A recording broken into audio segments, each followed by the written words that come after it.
লিয়াবলুয়াকুম আইয়ুকুম আহসানু আমালা।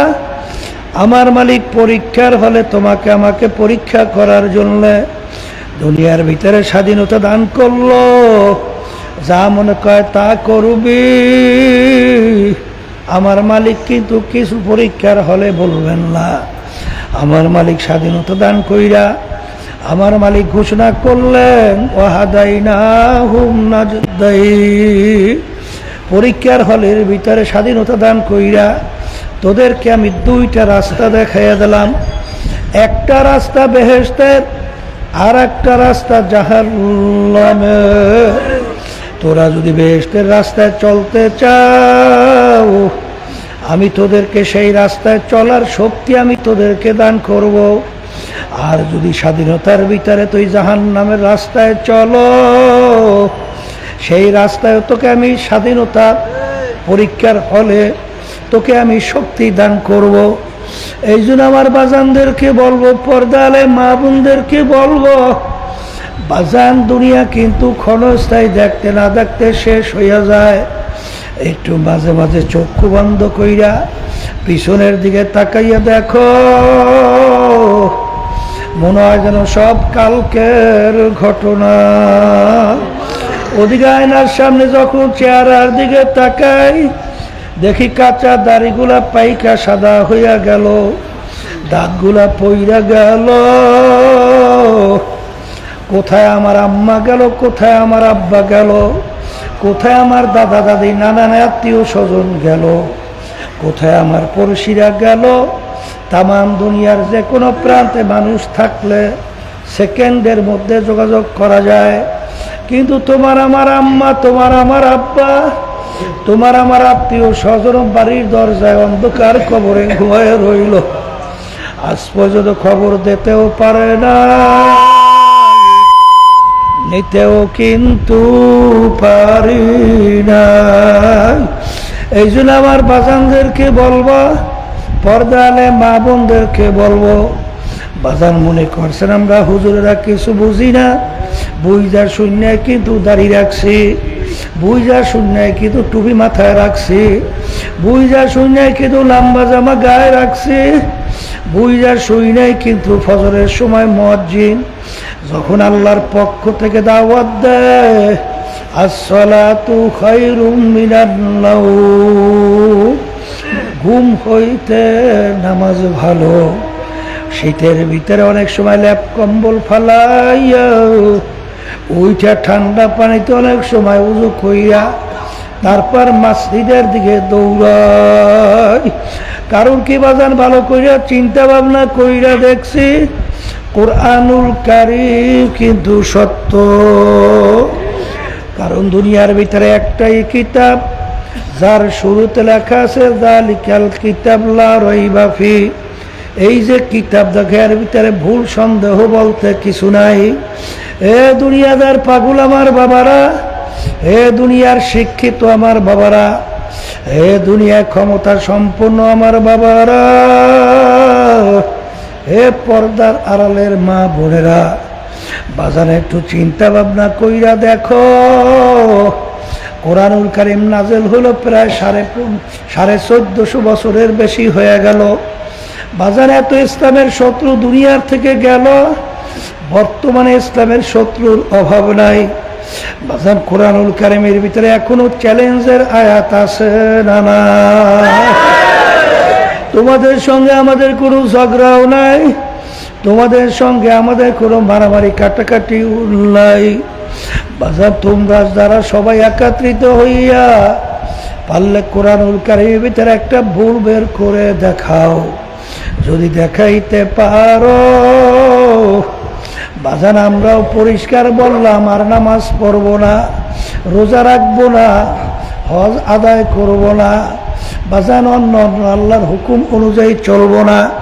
কিন্তু কবরের যাত্রীরা যত পাণ্ডিত, যত বৈজ্ঞানিক, যত দার্শনিক, যত বুদ্ধিমান দুনিয়ার থেকে বিদায় নিয়ে গেল, বর্তমানে আছে, আজ পর্যন্ত কোরআনুল কারীমের ভিতরে কেউ ভুল বের করতে পারে না। যদি নাই পাইরা থাকে, আমার বাজানদেরকে বলবো, পর্দালে মা বোনরা যারা শুনছেন, বাজান কোরআন এবং হাদিস অনুযায়ী এক ওয়াক্ত নামাজ তুমি পড়বা। বলতে বলতে যদি অন্য ওয়াক্ত আইসা যায়, যদি কেউ এক ওয়াক্তের নামাজ আলিশামি কইরা অন্য ওয়াক্তে নিয়া কাজা কইরা পড়ো, এই অপরাধের জন্য কোরআন এবং হাদিস অনুযায়ী জাহান্নামের আগুনের ভিতরে জ্বলতে হবে 2,88,00,000 বছরের মতো। কেউ যদি একটা মিথ্যা কথা বলো, একটা আমলনামায় কবিরা গুনাহ জমা হইয়া যাবে, আর একটা কবিরা গুনার জন্য কমপক্ষে 7,000 বছর জাহান্নামের আগুনের ভিতরে জ্বলতে হবে। কেউ যদি রমজান মাসের ফরজ রোজা একটা কেউ ছাইরা দাও, বাজান ইচ্ছা কইরাই একটা রমজানের রোজার জন্য কমপক্ষে জাহান্নামের আগুনের ভিতরে জ্বলতে হবে কমপক্ষে 70,000 বছরের সময়। এ কবরের যাত্রীরা, হাদিসের ভিতরে আল্লাহ রসুল সাল্লাল্লাহু আলাইহি ওয়াসাল্লাম বলছেন, যেই হারাম মালের দ্বারা রক্ত এবং গোশত তৈরি হবে, ওর জায়গা জাহান্নাম ছাড়া হবে না। আজকে যারা মুসলমান দাবি কইরা চাঁদাবাজি করো, ব্যবসার ভিতরে ধোকাবাজি কইরা নিজের সম্পদ বাড়াও, ক্ষমতার বলে অন্যর সম্পদ গুছাও, যারা ঈমান আনছেন মুসলমান দাবি করেন, এই হাদিসও কিন্তু সত্য। এই জন্য আমার বাজানদেরকে বলবো, হকুল ইবাদ কাকে বলে? বাজান, একজনের তুমি টাকা জোর কইরা নিছো, শক্তির বিনিময় প্রয়োগ কইরা চাঁদাবাজি করছো, যতক্ষণ পর্যন্ত ওই পরিমাণ সম্পদ মাল বা টাকা তাকে ফেরত না দিবা, বাজান আল্লাহ রাব্বুল আলামিন যত নামাজ পড়ো, যত রোজা রাখো, যত হজ করো, যত জিকির করো, ওই যতক্ষণ পর্যন্ত ওই মাল তুমি পরিশোধ না করবা, ততক্ষণ পর্যন্ত তোমার জায়গা জাহান্নাম ছাড়া হবে না। আল্লাহ রসুল বলেন, ঘুষ দেউন্যা ঘুষ নেউন্যা দোনোজন জাহান্নামী। আল্লাহ আপনি আমাদের সবাইকে মাফ কইরা দেন।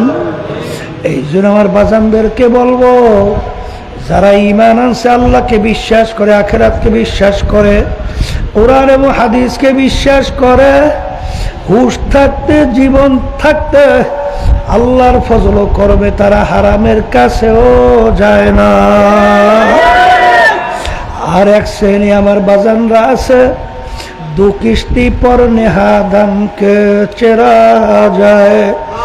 বাজান, দুনিয়া এবং আখিরাতের সম্পর্ক আল্লাহ রসুল সাল্লাল্লাহু আলাইহি ওয়াসাল্লাম বলেন, কাযুররাতাইন, 2 সতীনের মতো। 2 সতীন একত্রে যেরকম একসঙ্গে খুশি রাখা যায় না, ঠিক এইভাবে আখিরাত এবং দুনিয়া একত্রে খুশি রাখা যায় না। কেউ যদি আখিরাতকে খুশি করো, দুনিয়া বেজার হবে। আবার কেউ যদি দুনিয়াকে আখিরাতকে খুশি করো, দুনিয়া বেজার হবে। ওদিকে দুনিয়া খুশি করলে আখিরাত বেজার হবে। দুনাটা একত্রে খুশি রাখা যায় না। এক শ্রেণী আমার বাজানরা মসজিদে নামাজ পড়ে আমার মালিককে খুশি রাখার জন্যে, আবার মসজিদ থেকে নামার পরে দুনিয়ামুখী মানব রচিত তন্ত্র মন্ত্র রাজনীতি।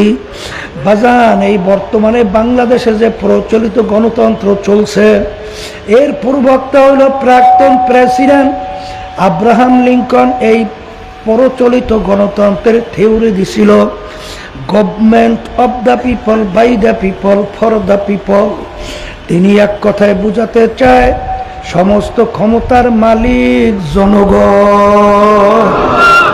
জোরে বলি নাউজুবিল্লাহ। আর আমরা যারা মুসলমান, আমরা বলি by the Allah, for the Allah, of the Allah. সমস্ত ক্ষমতার মালিক একমাত্র আমার আল্লাহ। আইন দেওয়ার মালিক, রেজেক দেওয়ার মালিক, বাসুই নামার ওই না মালিক। আর বর্তমানে প্রচলিত গণতন্ত্র সমস্ত মালিক নাকি জনগণ। ওদিকে নামাজও পড়ে, রোজাও রাখে, হজও করে, আবার এই নীতি আদর্শ বাস্তবায়নের জন্য সেই দলের সঙ্গে জড়াইয়া দল করে। জোরে বলেন কথা ঠিক কিনা? এ আল্লাহর বান্দারা, কবরের যাত্রীরা, আমার মালিক বলেন অজতানিবুত তাগুত, তোমরা তাগুতকে অস্বীকার করো, তাগুত থেকে বাইচা থাকো। তাগুত কাকে বলে? মানব রচিত তন্ত্র মন্ত্র বড় তাগুদের ভিতরে একটা বড় তাগুত। জোরে বলেন কথা ঠিক না বেঠিক? আমার মালিক বলে ইন্নাদ-দীনা ইনদাল্লাহিল ইসলাম, আমার কাছে একমাত্র গ্রহণযোগ্য দ্বিতীয় আদর্শ, তার নাম হলো ইসলাম। জোরে বলেন কথা ঠিক কিনা? আমার মালিক ওই সত্য কালামের ভিতরে বলেন ওমান লাম ইয়াহকুম বিমা আনজালাল্লাহ ফাউলাইকা হুমুল কাফিরুন ফাউলাইকা হুমুজ জালিমুন ফাউলাইকা হুমুল ফাসিকুন। যারা আমার নীতি আদর্শ অনুযায়ী রাষ্ট্র পরিচালনা করে না, ওরা কাফের, ওরা জালেম, ওরা ফাসিক। আমারও কেউ রাগ কইরো না বাজান, কারণ তোমার কবরে তুমি যাবা, আমার কবরে আমি যাব। আমরা যারা উলামায়ে কেরাম শুধু কোরআন এবং হাদিস অনুযায়ী তোমাদেরকে শুনাই, কে মানবা কে মানবা না তা জানি না। এক শ্রেণী বর্তমানে রাষ্ট্রীয় পর্যায়ে আল্লাহর নীতি আদর্শ বাস্তবায়নের জন্য চেষ্টা করে না, আছে না নাই? আমি আমার বাজানদেরকে জিজ্ঞাসা করি, আল্লাহ রসুল সাল্লাল্লাহু আলাইহি ওয়াসাল্লাম রাষ্ট্রপ্রধান ছিলেন কি ছিলেন না? তিনি রাষ্ট্র পরিচালনা করছেন কি করে নাই? সাহাবায়ে কেরামরা রাষ্ট্রপ্রধান ছিলেন কি ছিলেন না? আরে তারা কি রাষ্ট্র চালাইছে কি চালায় নাই? তাইলে তুমি নায়েব আল্লাহর হাবিবের দাবি কইরা মা আতাকুমুর রাসূলু ফাখুযুহু ওয়া মা নাহাকুম আনহু ফান্তাহু। আল্লাহ রাব্বুল আলামিন বলেন, আমার রাসূল তোমাদের কাছে যাহা কিছু নিয়ে গেছেন যাহা কিছু নিয়া পুরাপুরি তোমরা আঁকড়াইয়া ধরো, যার থেকে নিষেধ করে পুরাপুরি তার থেকে ফেরো। জোরে বলেন কথা ঠিক কিনা? যারা নাকি বাজান একটা মানে না, আমি সেই বাজানদেরকে বলবো উদখুলু ফিস সিলমি কাফা, দিন কিন্তু পরিপূর্ণ, দিনের ভিতরে পুরা ঢোকা লাগবে। এই হুকুম কিন্তু আল্লাহ।